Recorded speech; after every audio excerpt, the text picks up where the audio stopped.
To'dalanib kellaring. Kuchlaring yetmaydi. Biz suyangan rukun o'ta shadid rukun. Biz Allohga suyanganmiz. Senlar butun boshli jamoating bilan qarshi bizga hujum qil, kuchlaring yetmaydi. Bir tomondan ishik, bir tomondan hizbit, bir tomondan salafiy, bir tomondan ateist to'dalanib kellaring. Kuchlaring yetmaydi. Senlar bir tiyinga qimmat odamsanlar. Senlarni ko'chaga olib chiqsa bir tiyinga hech kim olmaydi. Tashlab yuborilgan axlatsanlar. Axlatning bahosi yo'q. Tashlab yuboriladi u. Keyin senga o'xshagan odamlar uni yig'ib olib, bo'mish bo'lib borib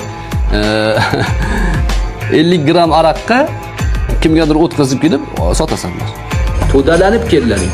Senlarning barcha muxolifatingga bitta o'zim qarshi chiqaman. Ilohim muvahhid, sen bilan ko'rishsak, Allohga qasamki, mazayini qochiraman. Ishonaver. Zapar jinni uyga qamalib eshitib o'tiribdi Zapar. Senga o Zapar. So'tak, sen jihad deb chaqiryapsan. Oldin eshitga chaqirganding, inkor qilasanmi? Keyin tavba qildim deysan. Enaynikiga chaqirasanmi jihodga?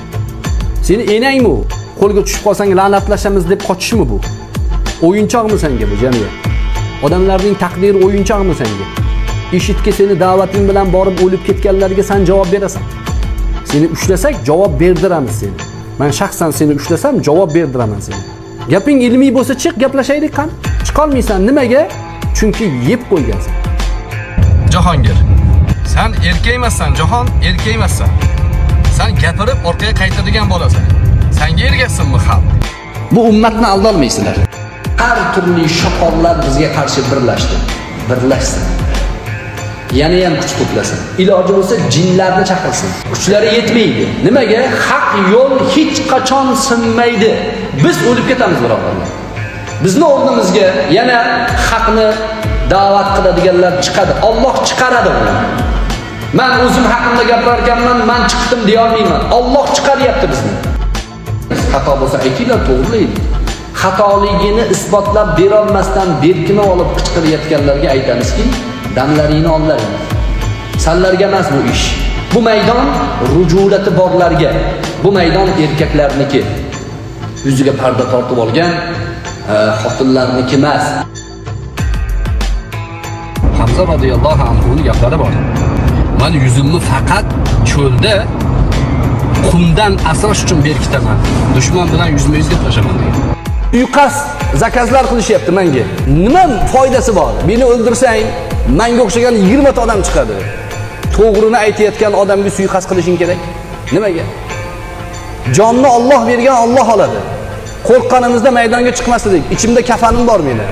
Bizga ba'zilar aytadiki, "Ya deydi, bu deydi, davlatning odami bu nima desa gapiraveradi, davlat bunga indamaydi" deydi. Bilmaydiki meni hayotimda menga qancha hujumlar bor. Men shikoyat qilmayman. Shikoyat qilmaganim uchun odamlar meni kuchli deb o'ylaydi. Yo'q, men kuchli emasman, meni Robbim kuchli. Shariatdan kelib so'ra, agar shar'iy asosda javob bera olmasak, gapni aylantirsak, unda bizni to'xtatib qo'y. Men Allohdan qo'rqaman. Qiyomat kunida javobgarlikni hissi menda bor. Men musulmonman. Men ham namoz o'qiyman. Menga qanaqa bosim bo'lishdan qat'iy nazar haqni aytishlikka qasam ichib qo'yganman. Qasamdan qaytmayman men. Shu xalqni, shu millatning ichidagi men bir xizmatkorman. Shu millat uchun jonim kerak bo'lsa beraman. Mendan inshaalloh xiyonat sodir bo'lmaydi. Inshaalloh xiyonat qilgan kunim o'lgan kunim. Qiyomatda Alloh subhanahu va taolo so'rashligini sendan yaxshi bilaman. Bilib turib yolg'on gapirmayman. Men xoin emasman. Bizni bilgan biladi, bilmagan o'zi biladi. Assalomu alaykum va rahmatullohi va barakatuh.